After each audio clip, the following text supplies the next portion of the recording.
नमस्कार। आज हम हिंदी पद्य के अंतर्गत नीड़ का निर्माण फिर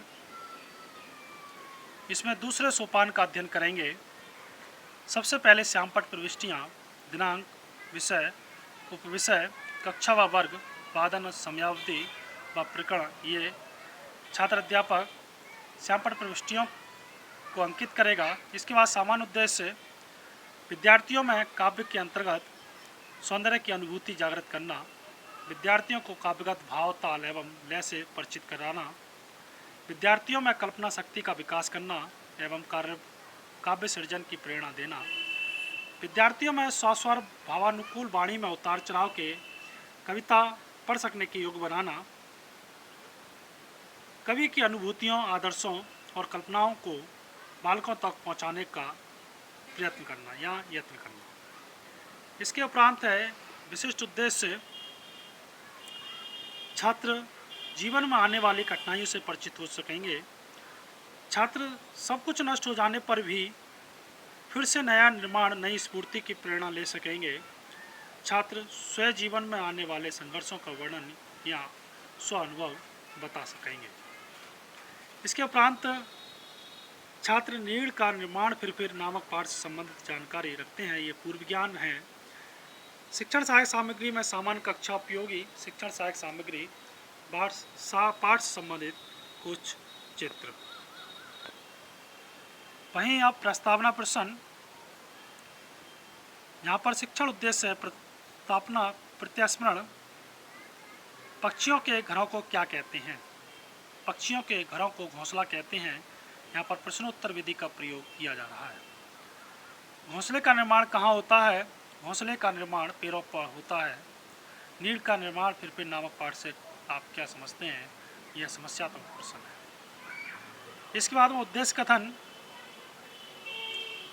छात्रों, आज हम हरिवंश राय बच्चन द्वारा रचित कविता नीड़ का निर्माण फिर विस्तार पूर्वक अध्ययन करेंगे।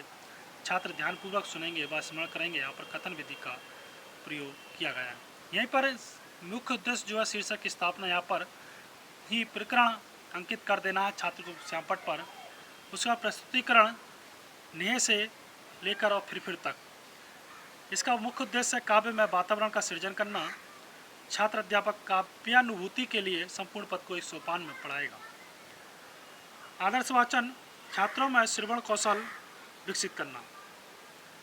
छात्र अध्यापक शुद्ध एवं भावपूर्ण वाणी में स्वरों के उतार चढ़ाव के साथ प्रस्तुत कविता का आदर्श वाचन करेगा। छात्र पद का रसास्वादन करेंगे। यहाँ पर वाचन विधि का प्रयोग किया जा रहा है। यहाँ पर हरिवंश राय की कुछ पंक्तियाँ जिसको हमें प्रस्तुतिकरण के अंतर्गत पढ़ना है। नेह का आह्वान फिर बह चले झोंके की कापे, भीम काया बान भूधर, जड़ समेत उखड़ पुखड़ कर गिर पड़े टूट बितपवर, हाय तिनकों से विनर्भित घोंसलों पर क्या न बीती, डगमगाए जबकि कंकड़ ईंट पत्थर के महल पर, बोल आशा के विहंगम किस जग पर तू छिपा था, जो गगन पर चढ़ उठा था गर्भ से निज बख्श फिर नीड़ का निर्माण फिर नेह का आह्वान फिर। तो इस प्रकार से उचित तरीके से इसका हमें आदर्श वाचन करना है। इसके बाद में अनुकरण वाचन। छात्रों में पद्य वाचन का कौशल विकसित करना। छात्र अध्यापक 2 या 3 छात्रों से अनुकरण वाचन करने को कहेगा। कतिपय छात्र अनुकरण वाचन करेंगे। यहाँ पर वाचन विधि का प्रयोग किया जा रहा है। इसके बाद में है काठिन्य निवारण। ये जो ऊपर हमें प्रस्तुतिकरण में जो स्टैंजा है या पद्यांश है, इसमें हमें जो भी कठिन शब्द आए हैं उसके बारे में हमें यहाँ पर अध्ययन कराना है। छात्र अध्यापक पद्यांश में आए कठिन शब्दों को का अर्थ श्यामपट्ट पर स्वयं स्पष्ट कर देगा। छात्र कठिन शब्दों का अर्थ बताने का प्रयास करेंगे। भीम काया बान भूधर, विशाल आकार वाले पहाड़। यहाँ पर शब्दार्थ विधि का प्रयोग किया जा रहा है। विनिर्मित बने हुए, यहाँ पर भी शब्दार्थ विधि का प्रयोग किया गया। विहंगम पक्षी, यहाँ पर भी शब्दार्थ विधि का प्रयोग किया जा रहा है। इसके आगे भावानुभूति प्रश्न, कविता का केंद्रीय भाव स्पष्ट करना। पहला प्रश्न है, रात्रि में क्या आई? रात्रि में भयंकर आंधी आई। प्रश्नोत्तर विधि का प्रयोग किया गया। विनाश होने पर कौन छुपा बैठा था? विनाश होने पर आशा रूपी पक्षी बैठा था। यहीं पर छात्र अध्यापक निम्न पंक्तियों के भाव स्पष्ट कीजिए। रात सा दिन हो गया, फिर रात और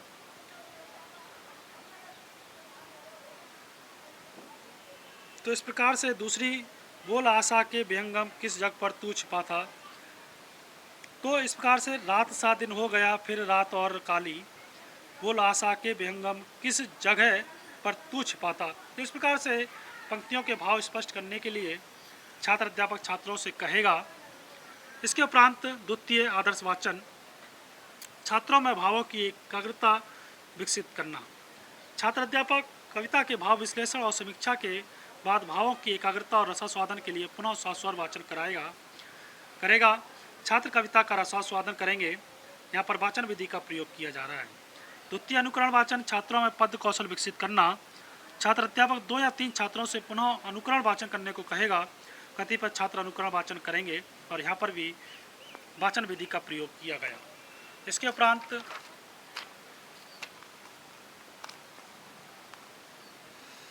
सौंदर्यानुभूति प्रश्न, छात्रों की भाव विश्लेषण शक्ति का विकास करना।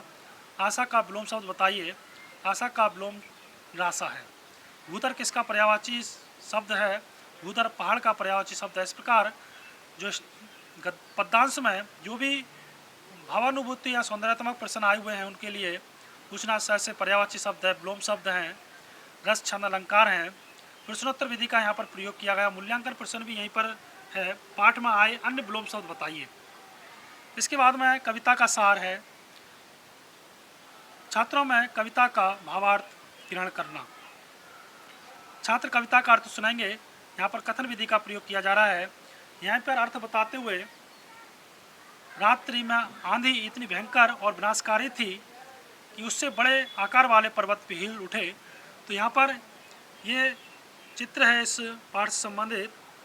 इसको दिखाते हुए छात्र अध्यापक इस पाठ का अर्थ बताएगा। और बड़े बड़े पेड़ टूटकर जड़ समेत उखड़ उखड़ कर नीचे गिर पड़े।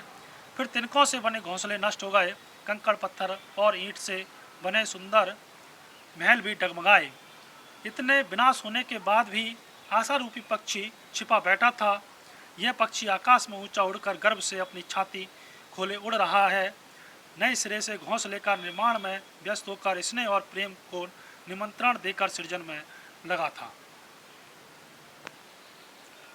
इसके बाद में श्यामपट्ट कार्य लेखन व निरीक्षण विधि।